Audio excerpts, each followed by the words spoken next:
Vivimos en un mundo en constante cambio que usted merece entender, porque es imposible interpretar la realidad que vivimos sin conocer cada uno de sus colores. Porque muchos son los tonos de la actualidad. Presentamos Matices. Una producción de Noticias Monumental.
La radio de Costa Rica, ¿qué tal? Muy buenas tardes, bienvenidos a Matices, soy Randall Rivera y les agradezco muchísimo que nos acompañen hoy, arrancando semana laboral en horario habitual, por dicha, de 2 a 3 de la tarde en radio, de 2 a 3 de la tarde en el Facebook en vivo de Noticia Monumental, donde además ahí queda el video disponible siempre para que ustedes puedan observarlo.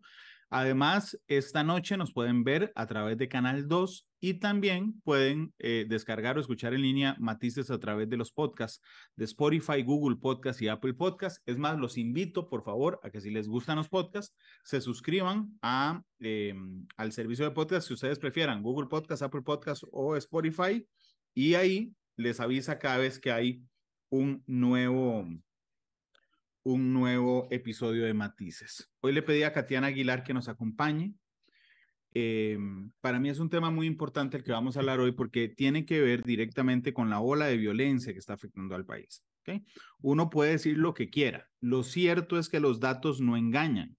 Y lo que nos dicen los datos es que estamos en una ola de violencia sin precedentes en el territorio nacional. Katiana es la subgerente general de la Fundación Costa Rica Canadá. Katiana, bienvenida a Matices, ¿cómo estás? Buenas tardes, Randall. Encantada de estar aquí compartiendo con usted y con su audiencia en todas esas posibilidades, además que hay ahora que es una maravilla, porque esto de una hora fija, cuando estamos trabajando se nos complica muchas veces, entonces la posibilidad de los podcasts es maravilloso. Y además hablando de un tema que, como dice usted, es creo que de interés de cualquier persona que vive en este país. Muchas gracias, Katiana. Normalmente cuando los medios y las personas también nos aumenta, digamos, en lo personal, esa percepción de inseguridad, o sea, es decir, nos sentimos más inseguros. Y además los datos confirman y alimentan esa percepción, ¿verdad? Con una cantidad desproporcionada de homicidios y de otros delitos. Normalmente nos fijamos en las causas inmediatas de esa violencia. O sea, es decir, decimos, bueno, pero ¿qué pasó este año? Se fundó un nuevo cartel, hay una guerra de carteles y habrá algunas causas inmediatas. Pero hay causas mediatas, es decir, anteriores a esas, que muchas veces perdemos de perspectiva. Y me parece que la fundación, y ya lo vamos a ir hablando a lo largo del programa, se concentra, digamos, en esas causas mediatas de la ola de violencia. ¿Cómo lo ven ustedes, Katiana? Exactamente así, Randall.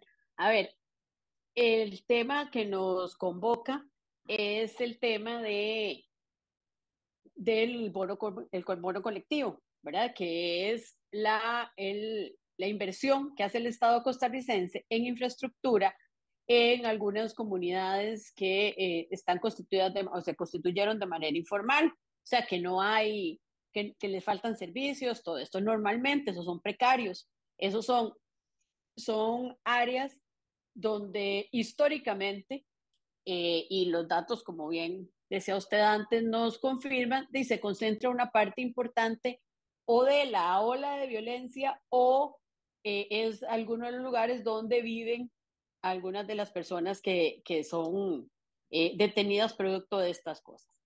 Y nosotros tenemos muchísimos años de trabajar en este programa desde el 2006 y desde el principio lo veíamos en aquel momento poniendo los ojos sobre todo en experiencias internacionales como un tema que a largo plazo podía mejorar muchísimo las condiciones de salud, las condiciones de educación y las condiciones de seguridad de esas comunidades. Hoy, muchos años después, más 15 años después, podemos decir que todo eso ya está planteado en algunas comunidades del país. ¿Y a qué nos referimos? Un muchacho, pensemos, un compañero comentaba hace poco esta situación de ahora. La persona que es el presunto asesino de una persona ya en Llanos de Santa Lucía hace unos meses, era un muchachito de 16 años. Sí. Cuando uno piensa eso, ¿verdad? Uno no le cabe en la cabeza, pero si a uno para atrás, ese muchacho cuando iba a entrar a la escuela, ¿verdad? Independientemente de él o la generación de él, más bien, más que ese muchacho, esa generación fue una generación que se vio afectada por, eh, por paros, por muy largos, por después del COVID. Entonces, con 16 años, ¿cuántos años tuvo de escolaridad toda la generación? Y si además es un muchacho que vive sin agua potable, que vive sin electricidad, que vive sin los servicios de salud preventivos, ¿qué pasaba? Que es altamente probable que además de los problemas que tuvo toda la generación de escolaridad, probablemente él faltaba mucho más porque seguramente se enfermaba más, porque seguramente los papás no lo mandaban a la escuela porque era peligroso, una serie de circunstancias que uno dice, esta persona se vio afectada, todo, sin justificar por supuesto nada, pero se da cuenta uno cómo toda esa preocupación de cómo se afecta, cómo se atiende una comunidad que hoy está en esas condiciones, realmente el tema de la vulnerabilidad va en toda esa línea. Entonces, esa es la preocupación y eso es lo que vemos. Y como usted bien dice, nosotros desde la Fundación, nosotros no somos expertos en seguridad, no vamos a discutir ni estamos diciendo absolutamente nada al respecto de los análisis y discusiones que hay en el país de corto plazo. Suponemos que así tiene que ser, pero nos preocupa lo que va a pasar de aquí no a diciembre, sino Claro. a 5, a 10 o a 15 años. Katiana, evidentemente vamos a terminar en el bono colectivo, que es el foco, digamos, sobre el que está poniendo la fundación sus luces. Sin embargo, quisiera iniciar con lo más amplio para continuar hablando de lo que estamos hablando. ¿Sí? Yo siempre desconfío realmente de la gente que dice yo nunca haría tal cosa, yo nunca haría tal otra. ¿Sí? Bien decía Ortega y Gasset, yo soy yo y mis circunstancias. ¿Okay? Porque a veces me parece que minimizamos, y esto es una reflexión personal, ¿okay? La importancia de las necesidades básicas del ser humano. ¿Okay? Y esta es una pregunta retórica. ¿Qué estaría yo a estar dispuesto para comer si tengo hambre? ¿Qué estaría yo a estar dispuesto a hacer para que mis hijos coman si tengo hambre? ¿Qué estaría yo dispuesto a hacer para salvar mi casa? ¿Qué estaría yo dispuesto a hacer para llevarle comida a mis hijos si no tengo empleo? ¿Sí? Evidentemente hay gente que dice, yo jamás violaría la ley. Bueno, está bien, perfecto, pero habría que estar en esas circunstancias para entender esas necesidades. Y las necesidades básicas de los seres humanos, las básicas, las que marcan una diferencia entre vivir y morirse, realmente son pocas. ¿Sí? Está el alimento, el agua y el techo. Te pregunto, a manera de alimentar esta reflexión, ¿no te parece que a veces hemos minimizado la falta de esas tres cosas? ¿Okay? Digamos, la falta de un empleo formal para llevar comida, la falta de casa para tener la tranquilidad de tener un techo donde vivir. O sea, es decir, que a veces pensamos que realmente debe ser muy fácil estar sin techo, sin comida y sin agua y decir, perfecto, voy a igual a conseguir un trabajo absolutamente formal y mientras tanto, bueno, no sé, no me aguanto el hambre, el techo y el hambre de mis hijos, ¿Katiana? Sí, eso, Randall, es una cosa que hemos aprendido y hemos aprendido de una manera dura, pero también hemos tenido ya la oportunidad de vivir la parte linda. Sí, Y sí. es de cuando uno llega a las comunidades, ¿verdad? Son comunidades generalmente eh, llenas de estigmas, ¿verdad? Donde uno dice, voy para tal comunidad.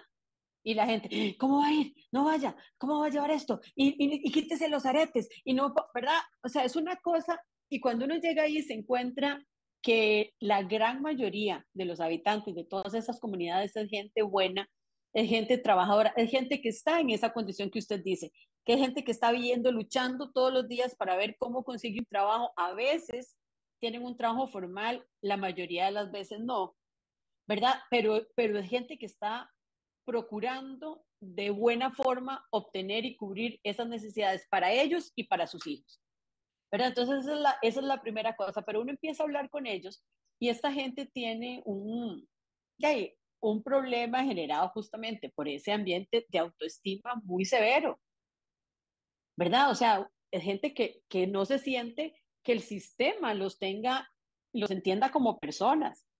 Porque aquí yo creo que tenemos esto que voy a decir es a nivel absolutamente personal, pero me parece que es algo, un engaño en el que caemos. Es que como hay agua potable en todo el país, sí, sí, pero hay comunidades en el área metropolitana que no tienen agua. Ujú. O sea, uno de esos proyectos, de los primeros que hicimos nosotros, había 140 y resto de familias que por 15 años habían tenido una paja de agua de la que se servían todos. La gente Claro. hacía fila 24 horas en turnos de 20 minutos para llevarse los tarros de agua con los que tenían que vivir las 24 horas siguientes. Y eso pasaba a 500 metros de Ciudad Hacienda Los Reyes, ¿verdad? No, no es que uno dice, ya, si es que los Sí, no indígenas es no que tienen agua. No, geográficamente hay una imposibilidad de llevarlo. no, nada. O sea, esas son situaciones que pasan hoy. ¿Y cómo vive usted sin agua? O sea, ¿y qué hace uno cuando le quitan el agua un día? Claro. Es una complicación de vida. Bueno, hay mucha gente así. Bueno, mucha gente no, pero sí hay gente, hay comunidades que están así todavía en el área metropolitana incluso. Eh, esta gente, efectivamente, de gente que uno dice, sí, sí, tiene un techo, pero ¿qué tiene? Un techo que son 4 latas, que llueve y se les inunda, que los chiquitos no tienen cómo hacer la tarea, que no tienen dónde sentar. O sea, eso existe y hay mucha gente en esa condición en nuestro país. Entonces, realmente yo creo, como usted, que este es una realidad que aunque los números macro no nos dejan verla tan fácilmente, eh, cuando ya uno va, individualiza, es fundamental. Y la verdad, para una persona en esa condición, ¿qué importa si el país está con números macro en la economía muy buenos o no? La realidad suya es esa tan terrible que estamos mencionando. Claro. Y la otra, si me permitís, porque eso me va a permitir redondear posteriormente en el bono colectivo, tiene que ver con las diferentes Costa Ricas, ¿verdad? O sea, vos dabas un ejemplo en el tema de acceso al agua en una zona en particular, ¿ok? Pero también es diferente, no solo cómo se vive la vida, digamos, en diferentes zonas del país, sino cómo el Estado atiende a las poblaciones de diferentes zonas del país. E innegablemente, y todos los números lo confirman, digamos, no es un tema de percepción, las costas de nuestro país, ¿okay?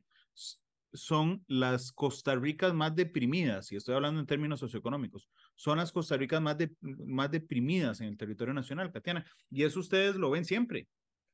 Claro, claro, eso es un tema, es un tema con el que nos hemos enfrentado y el que también hemos podido trabajar de cerca en Limón, en Punta Arenas, particularmente y con comunidades donde esto mismo que le estoy diciendo, que nos encontramos en el área urbana, nos lo encontramos en el área rural, normalmente exacerbado por el tema de empleo, ¿verdad? Que está todavía más complejo en las costas y como dice usted, un poco con la calidad de los servicios que se recibe, a cuándo se reciben.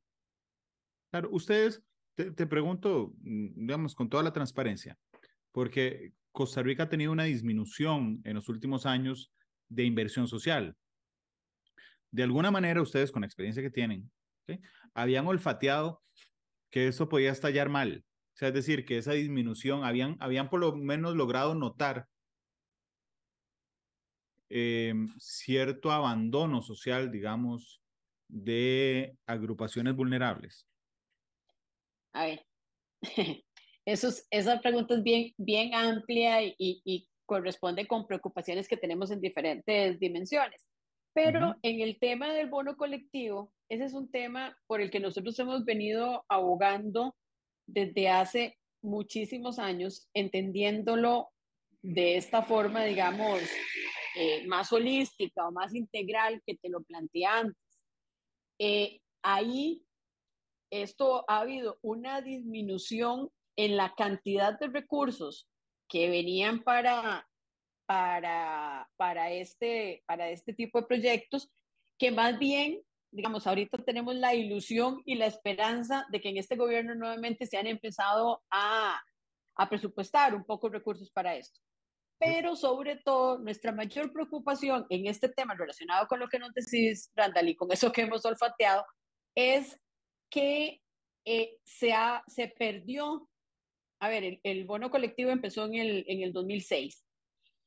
Del 2006 para acá hubo al principio mucho auge y luego fue perdiendo potencia porque perdía plata, ¿verdad? Porque no se le dedicaban recursos, pero porque se entendió que precisamente como había pocos recursos, entonces no se podían concentrar en una sola comunidad, sino que entonces había que distribuirlos. Entonces, cuando usted los distribuye, entonces, ¿qué hace? En vez de atender lo que le decía antes de los principales requerimientos de la comunidad para cambiar la realidad completa de esa comunidad, entonces lo que se hace es que se hace un parque o se hace un corredor de un río o se hace un gimnasio.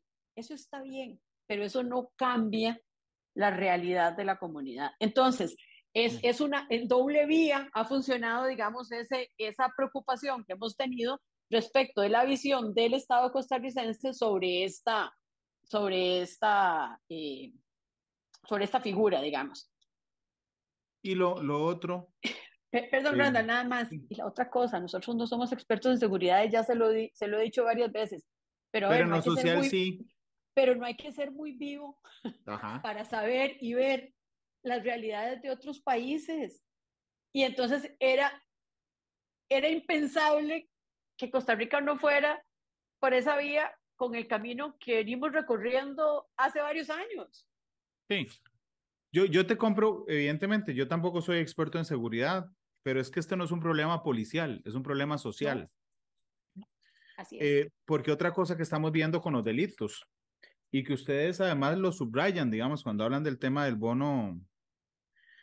bono comunal, y es que de los 656 homicidios que hubo el año pasado, las principales víctimas, ¿ok? Son personas entre los 20, y además, además a ampliar ese perfil, son hombres entre los 20 y los 34 años, gente que está en su edad productiva, ¿ok? Pero que además arrastra con su muerte, ¿ok? A toda su familia, porque estamos rompiendo, digamos, el orden natural de la desaparición de las personas, que es muy dolorosa, pero es natural, ¿ok? Por una interrupción entre los 20 y los 34 años de manera violenta, lo que significa que son el foco de esa violencia, Katiana. Así es, así es. Y como le digo, son gente que ha venido justamente, si tomamos en cuenta, hace 15 años empezaron estos programas, eran chiquitos en ese momento, ¿verdad? De que se ven afectados justamente por todo lo que estamos procurando prevenir con este esquema de trabajo, ¿verdad?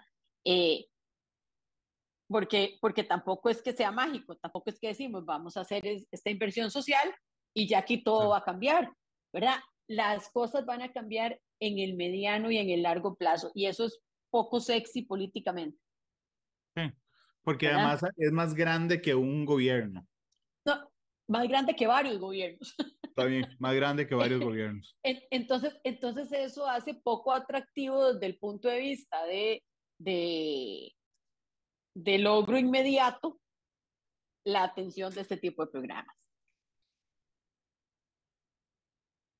¿Cuánto pesa el contexto? O sea, el contexto habitacional, ¿verdad? El lugar donde vivo, en esas tentaciones, Katiana, en la Yo tentación de caer. le voy a contar lo que nos pasa cuando hacemos el bono colectivo. Cuando se hace bono colectivo, no se invierte ni un colón en casas. Todo es en infraestructura. Nosotros empezamos a tomar fotos de ciertos puntos donde estábamos para tomar una foto después, para tener el antes y el después. ¿Verdad? Como una cosa de obra, de pura obra física. Cuando llegábamos y tomábamos el después, decíamos, no, no, esta foto la tomaron mal, este no es el mismo lugar, ¿verdad? Uno decía, ¿cómo? No es el, de no, mira aquí alrededor. Y Randall, eran las mismas casas que estaban antes, pero cuando usted no vive ya frente a un basurero, cuando ya no vive frente a un lugar donde le pasan las aguas negras por el frente, cuando usted no vive frente al polvazal, donde cada vez que pasa el bus se le llena de polvo toda la casa, entonces usted empieza a mejorar su propia vivienda, incluso con recursos propios o con recursos que se generan desde otros lados. Entonces tomábamos la foto del mismo lugar y no reconocíamos las casas Claro. porque la No, gente es un las lugar había mejorado. diferente. Es un lugar diferente. Entonces, cuando usted está en un lugar diferente, a ver, no sé si seguramente ha escuchado la historia esta de los cristales rotos, ¿verdad? El carro que se deja con una ventana quebrada y al momento todo alrededor está desolado y con las otras ventanas quebradas. Eso pasa en las comunidades. Cuando usted para llegar a su casa tiene que pasar, brincarse las aguas negras que corren, ¿usted qué le interesa salir de ahí? ¿Qué le interesa la fachada de su casa? ¿Qué le interesa nada? Usted se encueva ahí y además está el menor tiempo posible, ¿verdad? En cambio, cuando empieza a cambiar el entorno, eso es fundamental. Además, si están iluminadas las calles y los parques, entonces los chiquitos están jugando en los parques. ¿Usted cree que a un narco le interesa ir a pararse en un parque todo iluminado, donde puede entrar ahora sí la policía, o donde hay todas las mamás cuidando a los chiquitos? Por supuesto Claro. que no. ¿Usted cree que alguien van a asaltarlo o van a, como decía un día, eso es una señora en los cuadros, dice que aquí violaban muchachas a cada rato por esta pasada? No volvió a ver nunca nada de eso. ¿Por qué? Porque si usted no tiene entre un Montazal y un basurero, ahora lo que tiene es un parque y un secudi, se convirtió en un lugar seguro. Entonces, eso va generando un desplazamiento natural de los puntos de mayor violencia o de mayor delincuencia, ¿verdad? Porque se va apropiando la comunidad de esos espacios. Claro. Es una cosa natural, o sea, no, nosotros lo veíamos en historias en otros países, pero ahora nos pasa. Ahora estas son comunidades que fueron atendidas hace 15, 14, 12 años y sí, puede ser que tengan grafitis en algunos lados o que tengan alguna malla ahí rota o lo que sea, pero son barrios. Cuando usted entra a un barrio, no un precario. Claro, Y para pero usted, además genera pertenencia. claro, claro. Y además otra cosa muy importante, en estos procesos se trabaja con la comunidad para generar capacidades en las personas. ¿Por qué? Porque un proyecto, por más que se haga en una comunidad, siempre van a faltar cosas. La comunidad tiene que seguir organizada para ir mejorando, para dar mantenimiento, para hacer otras cosas. Entonces, cuando usted les genera a ellos capacidades, sí, usted sabe cómo es el ser humano y cómo somos los ticos. La gente inventa, hace, saca, busca, ¿verdad? Y usted va viendo cómo se mejoran las comunidades, pero sobre todo, a mí una persona me lo dijo tan claro, una señora me dijo, ¿sabe qué? Yo antes vivía en un precario, ahora vivo en un barrio. Ujú. Eso era toda la diferencia para la vida de ella, toda la diferencia para la vida de ella. Y yo creo que eso es una herramienta de que está ahí disponible, como dice usted, con un potencial en un montón de áreas. Claro, pero además son sectores, ¿ok? Que además de ser per se objetivamente vulnerables, ¿ok? Se perciben o se autoperciben invisibles para el sistema, ¿verdad? Y entonces se sienten relegados. Ellos no importan y además no aparecen en números. No, y aparecen en las noticias para las malas noticias. Sí, sí, sí. Nosotros me acuerdo que en algún momento, en aquellas épocas, al principio llevábamos a alguna gente de prensa y la gente nos llamaba y nos decía, vamos a salir en la noticia por algo bueno. siempre que salimos es por algo malo. Y uno piensa que es un comentario sin importancia, pero como dice usted, eso se refleja a lo interno, se desvaloran ellos Claro. como personas. Entonces, ¿para qué voy a ser bueno si de por sí, porque yo vivo aquí, todo el mundo dice que yo soy malo? ¿Verdad? Porque si yo Pero, digo que vivo aquí, no me van a contratar en un trabajo. Es que esas cosas pasan en la realidad y en la mente de las personas. claro, pero se autoperciben invisibles. O sea, ¿yo qué le importo al sistema? Y cuando hablo del sistema no estoy hablando solo del Sí, sí, gobierno. sí. Digamos, voy a empezar por gobierno. Soy invisible para la caja, soy invisible para el Lima, soy invisible para el Bambi, soy invisible para la fuerza pública. Y ahora vamos a las otras cosas de poderes fácticos. Soy invisible para la prensa, soy invisible para las fundaciones, soy invisible para las organizaciones. Se convierte en voy a decirlo con la constancia del contexto, se convierten en don nadies, ¿ok? Porque no le importan a nadie. Esa es la autopercepción que tienen. Así es, así es. Y es lo que le digo, y es una autopercepción que tiene una base real, Claro, claro, ¿verdad? indudablemente. Hay una parte que tal vez no ven, que tal vez, ¿verdad? Que puede ser que haya cosas que estén pasando, que no sienten o que no valoran adecuadamente, pero hay una buena parte que corresponde con la realidad. O sea, usted no sabe lo que era para nosotros cuando unos chiquitos nos decían, ya no tengo que salir con bolsas en los zapatos. ¿Cómo con bolsas en los zapatos? Sí, porque yo iba a la escuela y en la escuela decían, esos de los zapatos sucios son los de tal comunidad, con esos no se junte. Entonces ellos se ponían bolsas plásticas para caminar hasta la escuela, cuando iban a llegar a la escuela botaban la bolsa para tener los zapatos limpios y que no los separaran.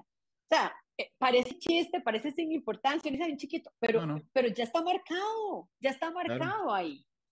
No, y además, Katiana, por lo menos en términos de comunicación, pero también tiene que ver con la construcción de la personalidad y de la sociología.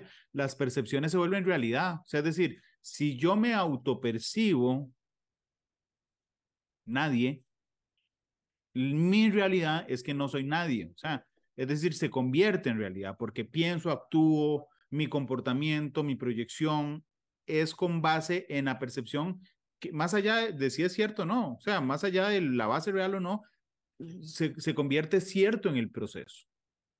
Claro, y lo peor es que ahí, un poco enganchando con la pregunta anterior que usted hacía, eh, además ahí es donde entonces tiene una tierra muy fértil la delincuencia para atraer, vea usted, aquí no es nadie, pero vea, aquí usted pasa y entonces va a tener este carro, va a tener este jeans, va a tener esta cosa, va a tener esto otro, y aquí usted va a ser el rey. Y entonces se convierten realmente esos en los ejemplos y en las posibilidades que los jóvenes sienten como reales de acceder en Claro. vez de el otro camino que efectivamente puede ser más largo inicialmente, pero que sin duda los llevará a un mucho mejor lugar. Pero ellos sienten que eso no va a pasar, porque ¿quién los va a valorar solo porque son de un lugar?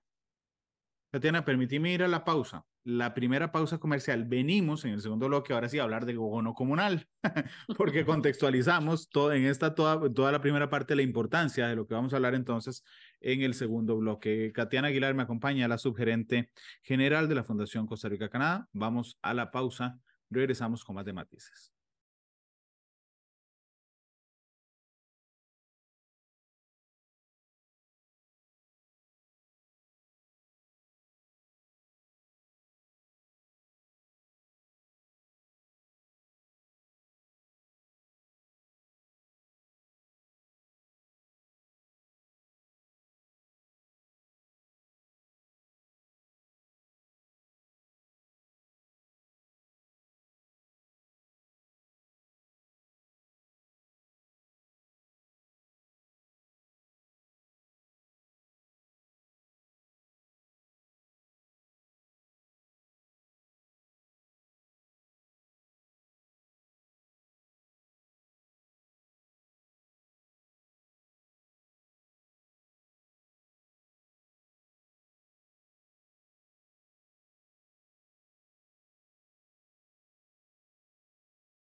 La radio de Costa Rica, gracias por estar con nosotros hoy en horario habitual. Estamos a esta hora en radio 93.5 en FM. Estamos en el Facebook en vivo de Noticia Monumental. Esta noche nos pueden ver en Canal 2 y una hora después de terminar el programa pueden descargar o escucharnos en línea a través de los servicios de podcast, Google Podcast, Apple Podcast y Spotify. Así es que muchas gracias por estar con nosotros. Katiana Aguilar, la subgerente general de la Fundación Costa Rica Canadá, me acompaña hoy. Estamos hablando de que la Fundación está proponiendo reactivar el bono colectivo en comunidades vulnerables con la ola de violencia que estamos enfrentando. Y vamos al quiz del asunto. ¿Okay? ¿Qué es el bono colectivo, Katiana? Bueno, el bono colectivo es una inversión que hace el Estado costarricense en infraestructura pública en comunidades informales, en comunidades que carecen de servicios públicos básicos y normalmente de espacios para de soporte social, ¿verdad? Todo lo que es infraestructura social podrían ser casetas de policía, pero también secudis, escuelas, gimnasios, parques, eh, asilos para ancianos, etcétera. Donde el Estado Eso, tiene una presencia real. sí, a ver, hay muchas comunidades que se han creado, digamos, se construyen incluso viviendas, a veces hasta viviendas eh, en De duro, digamos, cemento. de cemento, ¿verdad? Pero que son comunidades que no tienen una creación o una coordinación que no han nacido desde la formalidad. Entonces, normalmente los terrenos no se pueden segregar y las municipalidades no dan permiso porque no existen calles públicas, porque no existe a veces servicios o los servicios han ido llegando a partes o son traídos no necesariamente legalmente desde otro lugar, ¿verdad? Qué sé yo, toda una serie de circunstancias y esas tenemos muchas comunidades, sobre todo en los centros urbanos, porque puede ser en el área metropolitana afuera, pero en los centros urbanos que se fueron creando así o que se han ido creando así, generalmente por una migración de el campo a la ciudad muchas veces, ¿verdad? De gente que se viene sin tener opciones de trabajo y entonces crea lo que conocemos como los precarios y ahí se van desarrollando y están concentrados, como les decía, en centros urbanos de todo el país. Ok, entonces en esas, digamos, en esas, esos son los lugares donde se puede Las aplicar comunidades, sí. sí, el bono colectivo. Ok, Sí, perdón, y una cosa muy importante, claro. es un bono que se da a toda la comunidad, no se da a una familia o a otra o lo que sea. Lo que se califica para la atención es la comunidad. Ok, pensemos en ejemplos para entenderlo mejor, en ejemplos reales, si me permitís. Pensemos en los cuadros. ¿Ok? En los cuadros, eso fue un bono colectivo que se desarrolló hace varios años, se hicieron obras como Se le da un el, bono, perdón, Katiana, para entender el inicio sí, del proceso. Vos sí, decís, esta comunidad, ok, la comunidad de los cuadros en Purral, de Goicochea. ajá. ¿Cuáles son las características? Ya me dijiste unas, ¿ok? Digamos, no brotan o no surgen, digamos, de la institucionalidad ni de la formalidad. Esa es una característica. Pero, ¿qué más las hace calificar?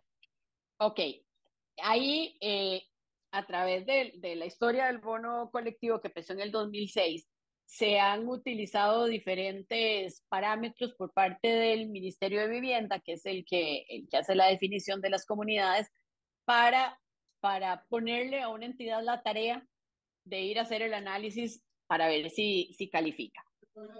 Normalmente, como le digo, la fundamental es la informalidad y a partir de ahí toman en cuenta otros parámetros que tienen que ver con cantidad de gente que vive ahí, que tienen que ver con problemas de inseguridad asociados o con problemas que han venido, digamos, siendo importantes para el Estado costarricense de servicio de agua, qué sé yo, de la comunidad. Hay diferentes razones Okay. por las que ellos, lo que pasa es que ellos entonces, por ejemplo, nos dicen Fundación Costa Rica Canadá, vayan a los cuadros y hagan el análisis para ver qué se requiere hacer ahí. Entonces, la fundación se va, empieza a hacer primero, antes de pensar en cualquier obra física, empieza a hacer un análisis social de la comunidad, se empiezan a buscar líderes positivos, líderes negativos, se empieza a conversar con la comunidad, qué siente la gente que necesita, se hace un trabajo con las familias para pensar, se hace un análisis, perdón, primero técnico de la zona, los ingenieros van, revisan, ¿verdad? Se ven posibilidades que haya de terrenos o no, de espacios, se hace un trabajo legal para determinar en qué condiciones están todas estas cosas, todos estos terrenos. Tiene que ser todo terreno público porque no se puede invertir ni un colón en terrenos privados. Eso significa que si en el centro de una comunidad de esas hay un terreno gigante, pero es de un privado, ese terreno no se puede usar, ¿verdad? Entonces, se verifica todas esas condiciones. Con esas condiciones, se empieza a trabajar con la comunidad qué serían los requerimientos fundamentales. Obviamente, nosotros ayudamos en dar ciertos lineamientos en términos de lo que se refiere, las prioridades son lo referido a salud, lo referido a salud en sentido amplio, ¿verdad? Porque entonces ahí pensamos A en la bienestar. necesidad a bienestar. Entonces ahí necesitamos todo lo que tiene que ver con servicios públicos como acceso al agua, eh, tratamiento de aguas servidas, ¿verdad? Todas estas cosas. Adicionalmente, también con salud mental, ¿verdad? Entonces es muy importante buscar espacios que puedan ser usados por los jóvenes o por los diferentes grupos. Entonces se hace un planteamiento de cuáles serían las obras que se requerirían, se hace un presupuesto base y se presenta entonces al Banco Hipotecario de la Vivienda, que es su junta directiva, la que ya aprueba el proyecto, una propuesta de cuáles serían las principales obras que definidas con la comunidad se requieren hacer y se establece cuál es el presupuesto que se va a dar para eso y se define, ok, había esta lista de 10, se puede hacer hasta las 5, ¿verdad? Con el presupuesto, o se puede hacer hasta las 7, o se puede hacer hasta las 11. Y después se hace un concurso para invitar a, a constructores privados a que hagan, en algunos casos, el diseño y en todos los casos la construcción de las obras que se han definido.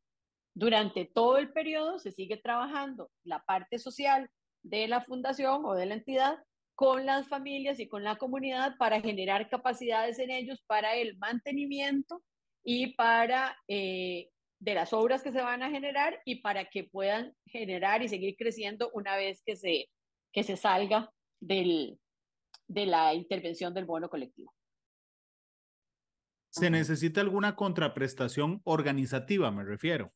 Una asociación de vecinos, una asociación de desarrollo, ¿se necesita interlocutor o no? No, siempre hay, pero lo que hacemos nosotros es que los buscamos y Okay. dependiendo de No, las no comunidades, hay uno oficial, lo diseñan. depende. Es que, por ejemplo, ha habido comunidades, me acuerdo en Llanos de Santa Lucía, había 27 organizaciones sociales.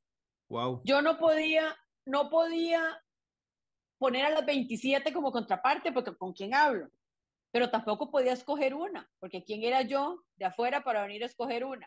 Entonces hicimos una organización por calles, ¿verdad? Los representantes de cada calle, entonces la contraparte era una organización que no era formal, aunque las diferentes organizaciones formales actuaban de manera directa en ciertos elementos que eran importantes para ellos. Hay otras comunidades donde sí hay una asociación de desarrollo muy fuerte que agrupa todo lo demás y que sirve de base y la usamos de contraparte.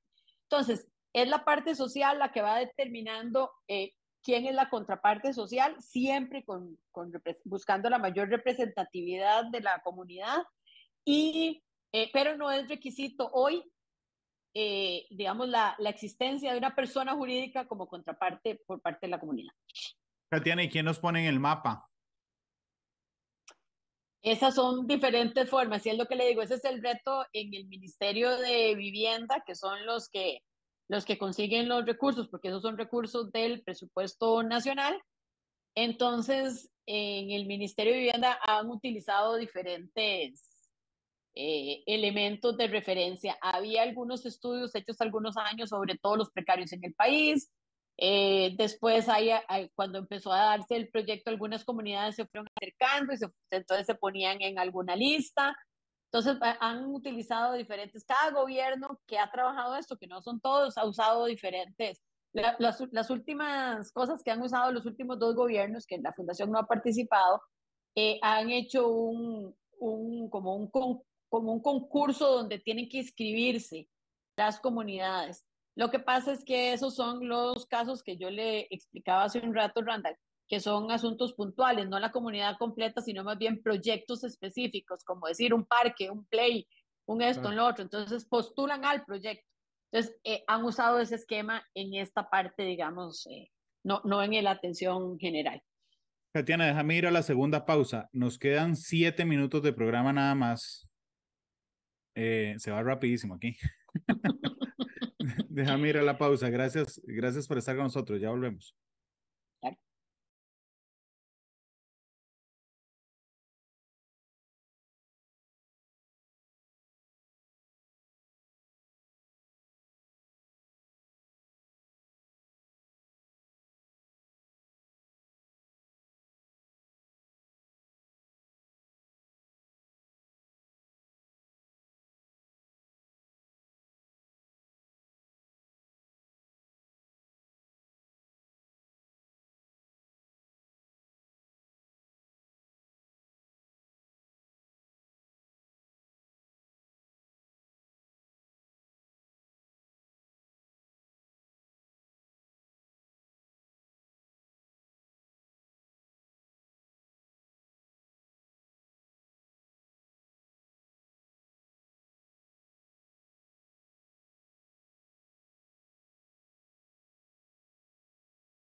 La Radio de Costa Rica, gracias por estar con nosotros. Katiana Aguilar me acompaña hoy, es la subgerente general de la Fundación Costa Rica Canadá. Estamos hablando de bono colectivo. Vamos a ver, nos quedan 6, 7 minutos de programa. ¿Cuál ha sido? Ustedes lo piden, o sea, ustedes no lo piden, proponen, ustedes proponen reactivar, ¿okay?, el bono colectivo. ¿Cuáles son las respuestas? Si no tienen aún una respuesta formal, por lo menos de ambiente, de reactivar el bono colectivo, Katiana. Bueno, estamos muy ilusionados porque en una conversación muy corta y previa con las nuevas autoridades de vivienda, donde les insistimos, digamos, en esta visión y en la importancia de retomar esto desde toda esta perspectiva, nos dijeron que lo entendían y que estaban de acuerdo. Okay. Eso suena muy bien a hoy. Claro. Todavía, ya le digo, fue una conversación inicial. Bueno, las nuevas autoridades tienen, creo que un mes de estar en el ministerio, pero esperamos que realmente sea entendido de esta forma.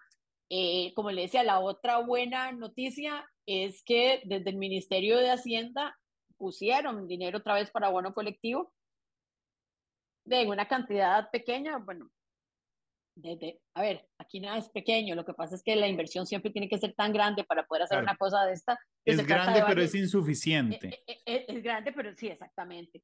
Pero bueno, pero eso nos parece como señal positiva. Entonces, estamos esperanzados e ilusionados con esa señal. Lo que esperamos es que realmente se convierta en una política, ¿verdad?, del gobierno, y ojalá, y lo que siempre hemos deseado, que sea una política de Estado. Ok, bueno, ojalá o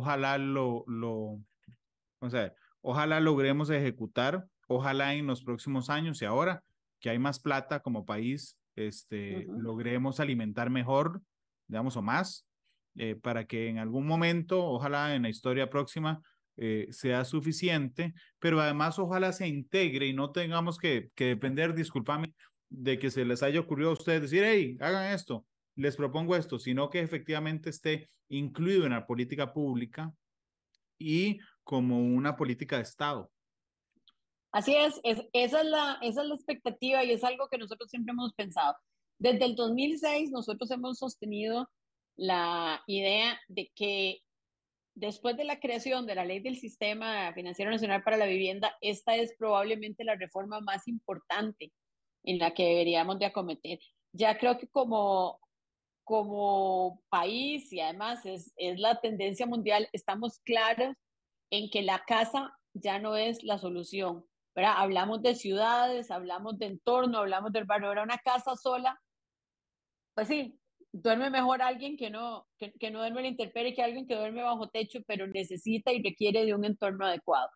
Entonces, es tiempo de que lo entendamos así en el Sistema Financiero Nacional para la Vivienda, y el bono colectivo es una herramienta súper potente que no hay que hacer, se puede mejorar, hay, como dice usted, que buscar cómo fondearla hacia futuro, ¿verdad? Se debería establecer adecuadamente en una ley, pero que se puede poner a funcionar hoy, y para ayer es tarde.